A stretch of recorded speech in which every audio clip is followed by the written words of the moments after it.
Hi guys, AscendantGod here with Raid Shadow Legends. This is the Clan Boss Basics Guide. It's a beginner's basics guide on the Clan Boss for team compositions, the gear sets, the purpose of the compositions, things like that. If you're already familiar with that, this may not be suited for you. If you aren't, grab a pen and paper because I'm going to be going over a lot of information here with you. Now, to start out, this is, again, the beginner's basic guide, so I'm going to assume you don't know a whole lot about the boss yet. With the clan boss, it's a 5-team composition. You're going to have one of two main compositions, either a healer group or a non-healer group. With the healer group, it's going to consist typically of a healer, 2 poison dealers, a speed buffer, and a damage reduction. With another option, the lifesteal set group, which is the non-healer group, that one's going to be composed of 2 poison dealers, a speed buffer, a damage reduction, and typically an HP burn in place of that healer. Now, the fight that you're seeing currently has a healer in it. It's Painkeeper. So, with the lifesteal set group, what lifesteal set is, it's an artifact set in the game. Okay, so you can see here the lifesteal set, it's 4 artifacts per set, heals by 30% of the damage dealt. Okay, now obviously when it comes to this, you typically want to go with attack percent or whatever bonus it is that your champions get an increased attack off of. You have to pay attention. Sometimes their attacks will be increased based off of defense or sometimes even hit points. But with that said, you're going to want to increase their attacks as much as possible because this heals for 30% of the damage dealt. Now, the lifesteal set doesn't work very well until you get through the masteries up to the point where you have either the War Master or the Giant Slayer. Okay?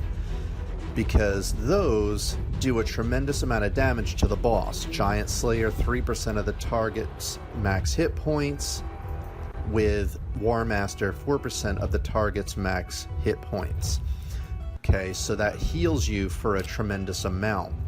Until you have those, a lot of times you are better off going with the healer group until you get to that point. But a lot of people in the end game, when they're running hard, brutal, even nightmare clan boss, they're typically running without a healer and a lifesteal set.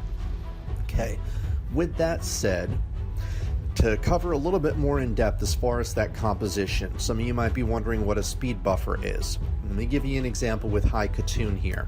With High Katoon, her speed buff is Rally the Horde. It fills the turn meters of all allies by 15% and places a 30% increased speed buff on all allies for 2 turns. This is a login champion, so this is an option for all of you eventually. Okay, so this is a good option for the increased speed. Another that you tend to see a lot in the game is Apothecary. She's taking the spot of Apothecary for a lot of champions because of the fact that she has the same exact speed boost. However, she also has a speed aura, and if you use this aura in Clan Boss, it increases ally speed in all battles by 19%. That is huge. It's much, much better than Apothecary, who offers a defense boost. Okay? Now, the only disadvantage she has compared to Apothecary is the fact that he has a heal, which she doesn't have. But from my experience and the experience of the majority of the people that I've talked to in my clan and just in general on the forums, is that this speed aura is much better for just about everybody than Apothecary with that extra heal. In fact, for me, so far at this point in the game, it's increased my damage by about 30 to 35% compared to Apothecary, so it was huge. Well worth it. Okay, so that is what a speed buffer is. Okay, now the next thing as far as damage reduction. Okay, a damage reduction champion, and the reason they're so important is because the boss damage increases over time. Okay, and now a boss damage reduction is some type of attack that is going to reduce the enemy's attack, which is usually either a 25 or a 50% decrease attack debuff. Okay, now I'm going to give you an example of Tyrell. Now, Tyrell is one that a lot of you may not have. I'm going to give you some starter options later on that would be much easier for you to get your hands on, but I'm just going to give an example of the champion that I use, which is Tyrell. Tyrell is great for clan boss because he actually is a 2-in-1 champion. Okay, and ideally you do want champions that can fill multiple roles, so Tyrell is a perfect example of that. Okay, because he can fill damage reduction and then also an optional type of champion role, which is defense down. Okay, so as far as his attack reduction, his is his A1, which is humble. It attacks one enemy 2 times. Each hit has a 40% chance of placing a 50% decrease attack debuff for 2 turns. Damage inflicted is proportional to defense. Okay, so he hits 2 times, which means 80% chance each attack for a 50% decrease attack debuff for 2 turns. So since it lasts for 2 turns and it's an 80% chance each turn, you have a pretty good chance of being able to keep this up on the boss the majority of the encounter. Now, keep in mind too that with all the speed buffs and the increases in the turn meters, sometimes with somebody like Tyrell, if they have other abilities that are useful, you may still have this up for 2 turns on the boss and then still have the option for another attack. When it comes to Tyrell, like I said, he can fill 2 roles in those cases, because he also has his A2 here, which is Singing Steel. It attacks all enemies, has a 75% chance of placing a 60% decreased defense debuff for 2 turns. Now, the sleep is something that the clan boss is immune to. I'm going to tell you right now, clan boss is immune to things like sleep, stun, turn meter reduction, freeze, daze, anything like that that's going to impact the clan boss's turn meter or stun the turn meter. They're immune to. You can't do anything like that to them. The debuffs that you can give the clan boss are things like the weaken, decreasing their attack, decreasing their defense, poisons, HP burn, bombs. Although bombs aren't as preferable because bombs do not scale with the clan boss and it's not a significant amount of damage. But that is why they're typically not included as one of the roles in the clan boss group. Okay, so with that said, jumping back here to this Singing Steel, okay, now this is something with decreased defense. It's not as important as decreasing the boss's attack, but decreased defense will increase the amount of damage from War Master and Giant Slayer. It does not increase the damage from poison or from HP burn, but it does increase it from War Master and Giant Slayer. So with that said, keeping that in mind, he can fill 2 roles here. All right, now when people can fill 2 roles, all the better. Now again, one of those roles isn't necessary, but it's something nice to have. Okay, so if you can get the defense down on the boss, just all the better. All right, now as far as the optional ones, to give you an example, there is a champion called Kalia. She is a barbarian, and she has right here, okay, these skills: Flame Tempest, A3, attacks 3 times at random. Each hit has a 60% chance of placing an HP burn debuff for 2 turns. Okay, now don't worry about Ater because he is not worth keeping on this group. But anyway, the HP burn is great. If I remember correctly, I haven't used her in a while, but I'm pretty sure that it does a 75,000 hit damage each time it's used. Now she even has it on her A1 as well, where when she attacks one enemy, has a 30% chance of placing an HP burn debuff for 2 turns. So she has it on 2 of her attacks, which makes it pretty good. Okay, now keep in mind that unlike poison, you can only have 1 of the HP burn debuffs at a time, which is why you typically want 2 poison dealers and only 1 HP burn, because you can only have a maximum of 1 HP burn on the boss.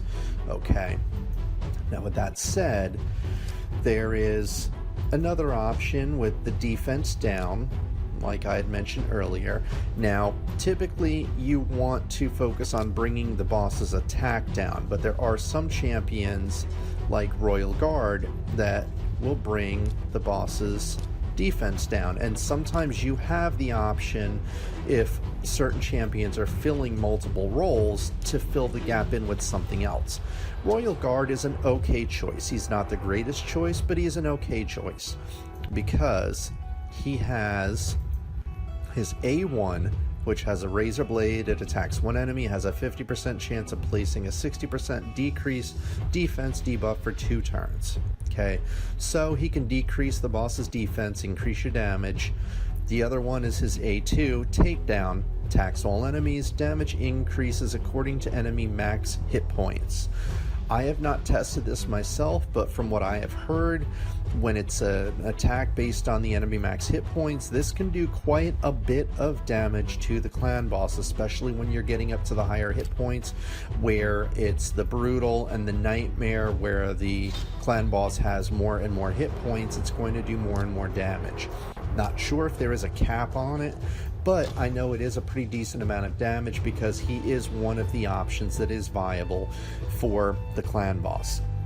Okay, so, but again, the priorities are going to be the poison dealers, the speed buffers, damage reduction, HP burn, and then a healer if you don't have a life set for every single champion of yours for the group.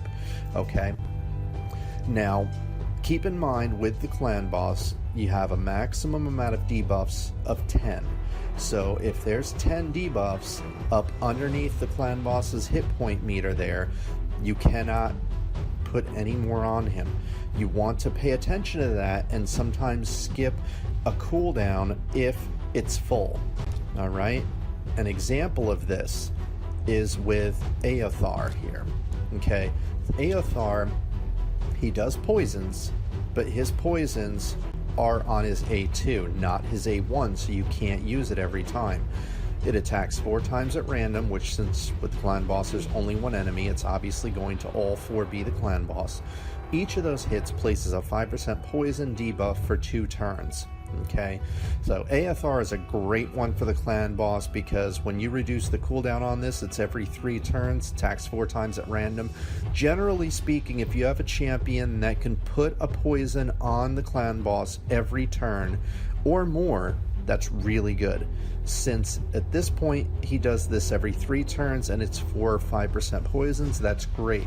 One thing that you do not want, only as a last resort, is 2.5% poisons. Okay, some champions will only do 2.5% rather than the 5%. Remember, you have a maximum of 10 debuff slots. So if you have a 2.5% taking up one of those slots, it's only half the damage that you could be potentially filling that spot with. All right? So now jumping back to what I was saying as far as keeping attention to those debuffs. Say the clan boss has the 10 debuffs already on him and Aothar's Holy Flame is up. If he already has 10 debuffs, you're going to want to wait until the next turn to use his Holy Flame, because otherwise those poisons are going to go to waste. They are not going to happen. Alright, now another thing that I'm going to let you know is the boss's Void Affinity. Normally it's neutral, okay, so which is the Void Affinity. That's the one that they start at until after the boss gets below 50%. Okay, the fight you're seeing right now is where the boss is below 50%, where he becomes a particular affinity. In this fight, he's Spirit, which is green. But if you're unfamiliar with the affinities, basically, to cover that really quick, is red is strong against blue, blue is strong against green, and green is strong against red. Void is neutral, which means it's not strong or weak against any affinity. And so with that said, once the boss gets below a certain amount of hit points, then they're going to change to a specific affinity, and this is why sometimes people have multiple different champions for multiple different group compositions for the clan boss, so that they don't end up with a champion that's weak against the clan boss, which means that you're actually less likely to place your poisons and HP burns if that is the case. Okay, now also one other thing that happens with the clan boss is when they go below that 50%, they also gain an ability that increases their strength by 25%. Okay, now you can actually steal that. So in some cases, if the clan boss is below that 50% hit points, it's actually nice to have a champion that can steal buffs. Again comes Aethar here. Aethar actually has an A1 called Rage, attacks one enemy 2 times, has a 15% chance of stealing one random buff from the target. Okay, so each attack is going to have a 15% chance, which means it's actually a 30% chance, and with the increased skills you can actually get it up to 25% chance each hit, which means 50% each turn. Alright, so if his A2 is on cooldown and he has his A1 bosses below 50%, that is yet another use for Aethar, is sometimes he'll steal that increase attack buff that's on the clan boss. And you can always tell the difference between buffs and debuffs on the clan boss, because the clan boss's buff is blue, the debuffs are all red. Okay, so if he has that blue buff on him, that means that he actually has an increased attack, so just remember that. Alright, so with that said, you see again where Aethar can actually fill multiple roles, other champions can fill multiple roles, and that's where you get those extra options sometimes, where you can have that extra HP burn, or the extra defense down, or extra max hit points attack like the Royal Guard has. There's another champion too which has that like him, which is called Steel Bowyer, but with her, the problem is that she's actually getting a nerf coming soon, so depending on when you watch this video, she may not even be viable anymore, because her damage right now is crazy, so they are nerfing it regretfully. But anyway, so we've covered all that. Another option that is sometimes really handy, actually extremely handy when you're able to get a champion that has this, is counterattacks. Okay, not a whole heck of a lot of champions have the counterattacks, but there is one example that I know right off the top of my head, because he's very, very popular and great for clan boss, is Skull Crusher here. Okay, now Skull Crusher is great for a few different reasons. The main reason is that he can place a 50% ally protection buff on all allies, and then it places a counter attack buff on all allies for 2 turns, and then it places an unkillable buff on him. So it basically absorbs a lot of the damage coming into the other champions, and it gives all of them a counter attack. The great thing about this is that if you have that lifesteal set on your champions, that means they're hitting the clan boss more, which means they're healing themselves more. Okay, so Skull Crusher is another one of those optional ones where if you have a slot that can be filled and you have Skull Crusher, he is a great choice once you get that War Master or Giant Slayer. Okay, so we've covered all of that. One other thing that you need to keep in mind is the champion masteries. Okay, now the champion masteries I'm not going to get into too much here, because of the fact that I do have a different video which covers that. So if you haven't watched that video yet, you want to watch the Clan Boss Masteries Guide. That's going to give you a very in-depth guide of the masteries. Now before I show you some of them here, I'm not going to show you all of them, but I'm going to give you a little idea of the direction you want to go with them. But keep in mind that when it comes to the masteries, you are going to pick different masteries depending on the champion. There's a general guideline of certain ones you typically want to get, but what you typically want to go for here is the offense branch and the support branch. Offense branch for like the aforementioned War Master and Giant Slayer. Okay, so again, those two are really useful. The other ones in the support are going to increase your chances of debuffs, so things like the accuracy increase here in support, and things that'll actually, the Master Hexer, which will actually increase the length of time that debuffs last on the clan boss. But again, I really don't want to get too much into these because of the fact that we already have that other video guide for this. You're better off watching the other video guide so you see the specific ones to choose. These here are for somebody who's for clan boss. It's not maxed out yet because this is another account of mine that is not maxed yet, but eventually I'd want to be getting that War Master here or the Giant Slayer. Since this is Nethril, I want to get Giant Slayer. Now, as far as that though, depending on how many hits the champion has, you're going to choose one or the other. But again, as far as that, watch the mastery guide to see which ones it is that you should be picking for which champions, because I don't want to mix up the guides here. Alright. Another thing, you always want to fight manually, alright? And the AI for the clan boss is horrible, okay? Now, say for example, this champion that I have in particular, he's a poison dealer, Nethril, alright? Nethril's A1 is what applies the poisons. Attacks one enemy 3 times, 30% chance of placing a 5% poison debuff. Great thing about him, he is wonderful for the clan boss, because when you up these 2 skills, it eventually brings us up to a 50% chance with 3 hits, which means that essentially you have a 150% chance of getting a poison on the clan boss each turn. So basically 1.5 buffs each turn, which is 50% more than that average that I told you was really good. Now, with that said though, this is his only useful skill for the clan boss. This one here has a stun, decreased speed.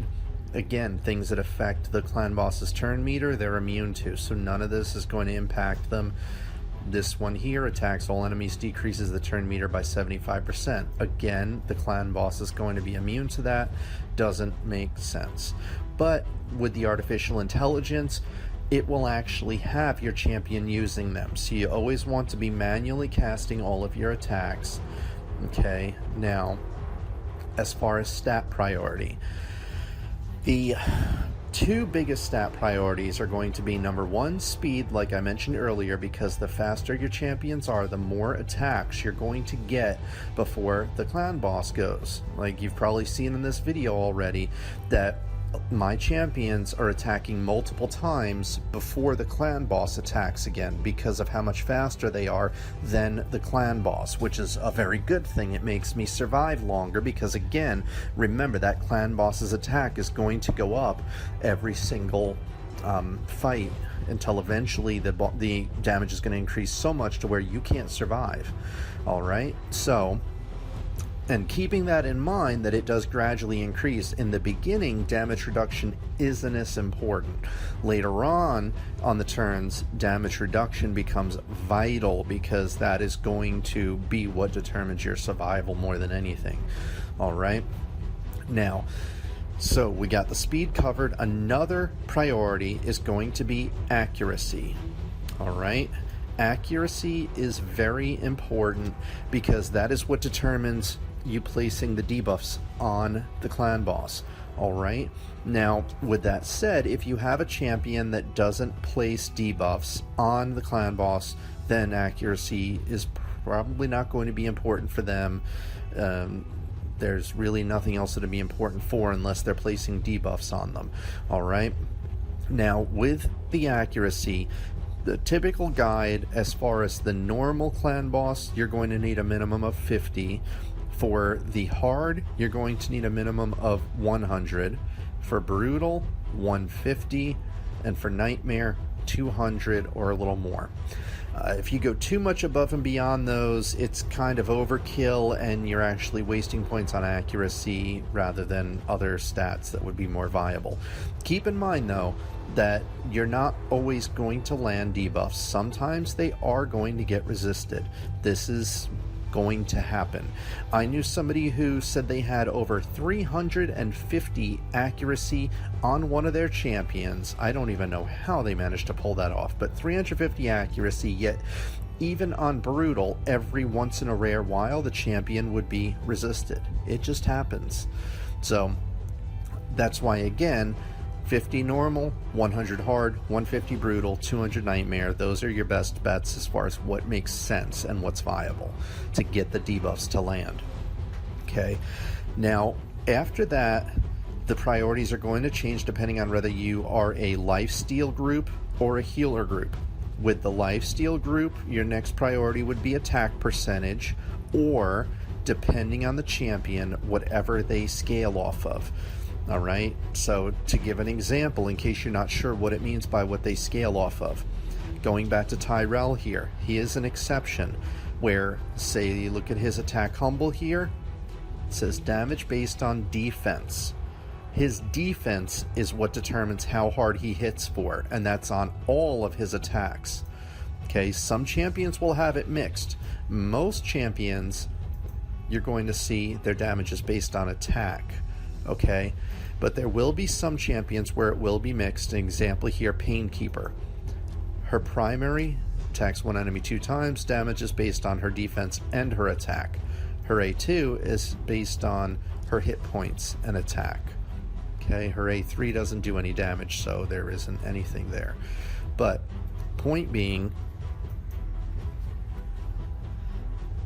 so with that said, you are typically with a healer group going to be focused on attack percentage with the lifesteal set, unless their damage is based off of something other than attack, and then you're going to want to increase that other one by either HP percent or defense percent. The other option, when it's a healer group, the next priority below the speed and accuracy would be hit point percentage or defense percentage, one of the two.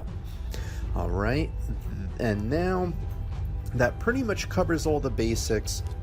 Now, I know some of you are going to be freaking out a little bit where you say, well, I don't have any defense down champions, or I don't have any poison dealers and things like that. Okay, there is a starter champion, which I call the poison, the poor man's poison dealer is what it is. All right, and they are in the sacred order, and they are Outlaw Monk.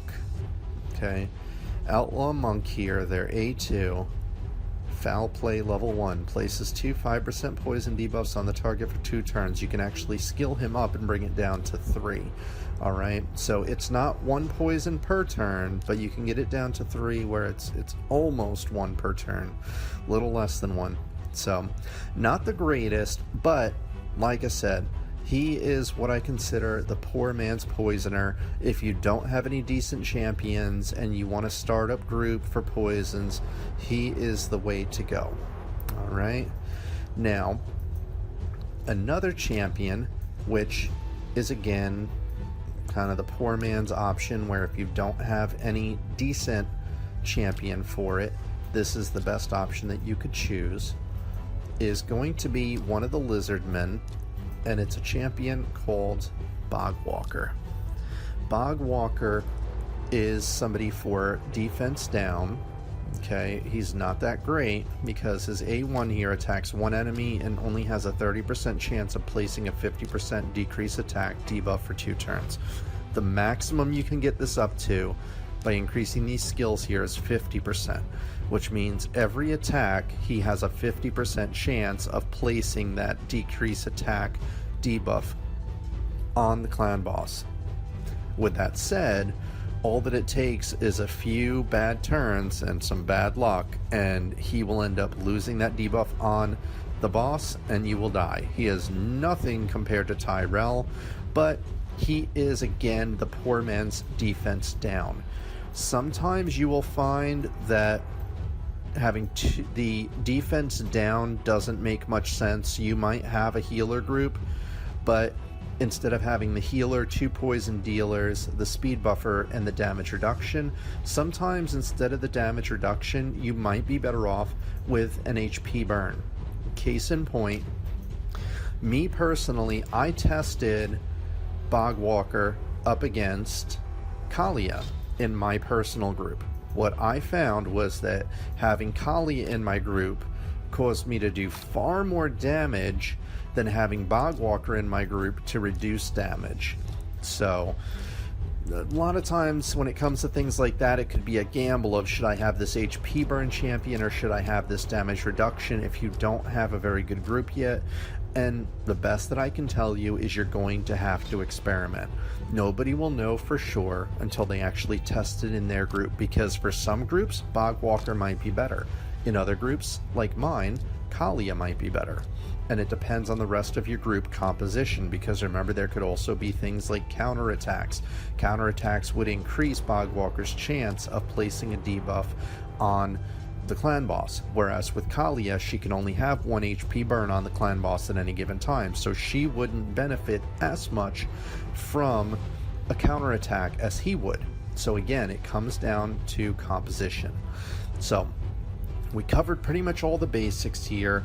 I think that about does it. If you guys have any questions here, definitely let me know in the comments section below. Otherwise, hopefully this will get you started right. If you haven't seen the mastery build guide for the clan boss, definitely take a look at that video, because that will let you know, generally speaking, the kind of build to go for with the clan boss and the priorities. Alright, so that about covers it here, so you guys go ahead and get on that clan boss. I wish you luck, and catch you in the next video. Hi guys, this is Anthony here, also known on this channel as AscendantGod. Wanted to thank you for checking out my channel here, really appreciate it. Be sure to check out the other videos, I got plenty of goodies on here. Also check out the description sections in the videos, got plenty of links on there for all different kinds of goodies that I think would be worthwhile for you guys. If there is something in particular that you don't see on my channel that you want to see, be sure to let me know in the comment section as well. And I think that's about it. All I've got. I'm just gonna get back to this thing here. I'm pretty sure if I just... Oh, we have such sights to show you. wow. That's really funny. Same here.